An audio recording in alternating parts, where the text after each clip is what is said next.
ছবিতে দেখলাম যে বাংলাদেশ ইসলামী ছাত্র শিবির এবং জামায়াতে ইসলামের আমাদের ভাইয়ারা মন্দিরে গিয়ে বাড়িতে বাড়িতে হিন্দুদের বাড়িতে বাড়িতে গিয়ে বলছে, তোমরা আজকে নিরাপদ হয়ে গিয়েছো, তোমাদের কোনো ভয় নাই।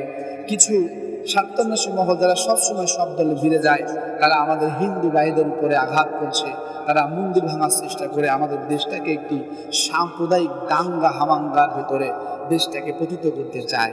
সম্মানিত উপস্থিতি, নবীজি সাল্লাল্লাহু আলাইহি ওয়াসাল্লাম বলছেন যে মান হামালা আলাইনা সিলাহা ফালাইসা মিন্না, যে ব্যক্তি আমাদের উপরে অস্ত্র তাক করে সে ব্যক্তি আমার উম্মত নয়। অর্থাৎ যারা মুসলমানদের বিরুদ্ধে অস্ত্র তোলে, হাবিবুল্লাহ বলছেন তারা কখনোই আমি নবীজির উম্মত হতে পারে না।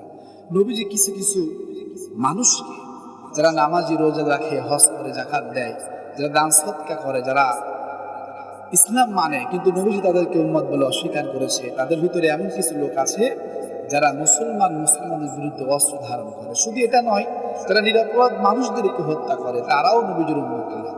নবীজি সাল্লাল্লাহু আলাইহি ওয়াসাল্লাম বলছেন যে লাইসা মিন্না মান দাআ ইলা আসাবিয়্যা, সে ব্যক্তি আমার উম্মত নয় যে ব্যক্তি মানুষকে সাম্প্রদায়িকতার দিকে ডাকে, আসাবিয়াতের দিকে ডাকে, যে ব্যক্তি মানুষকে বর্ণের দিকে ডাকে, গোত্রের দিকে ডাকে। হাবিবুল্লাহ বলছেন ওয়ালাইসা মিন্না মান কাতালা আলা আসাবিয়্যা, যে ব্যক্তি আসাবিয়াত প্রতিষ্ঠা করার জন্য, জাতীয়তাবাদ প্রতিষ্ঠা করার জন্য লড়াই করে, সে ব্যক্তি আমার উম্মত নয়। ওয়ালাইসা মিন্না মান মাতা আলা আসাবিয়্যা, যে ব্যক্তি আসাবিয়াত প্রতিষ্ঠা করতে গিয়ে মারা গেল, সে ব্যক্তি আমি নবীজির উম্মত না। এর উপস্থিতি এখানে সাম্প্রদায়িকতা, ইসলাম সাম্প্রদায়িকতাকে কখনোই সমর্থন করে না।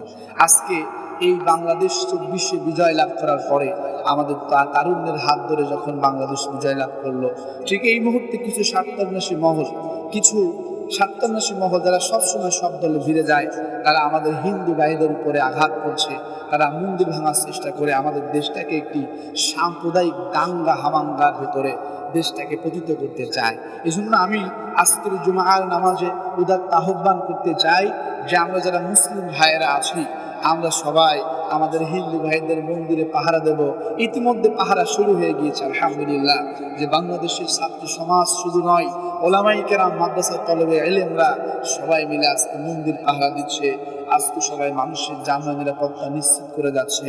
বিশেষ করে আমরা কয়েকটা ছবিতে দেখলাম যে বাংলাদেশ ইসলামী ছাত্র শিবির এবং জামায়াতে ইসলামের আমাদের ভাইয়ারা মন্দিরে গিয়ে বাড়িতে বাড়িতে হিন্দুদের বাড়িতে বাড়িতে গিয়ে বলছে, তোমরা আজকে নিরাপদ হয়ে গিয়েছো, তোমাদের কোনো ভয় নাই।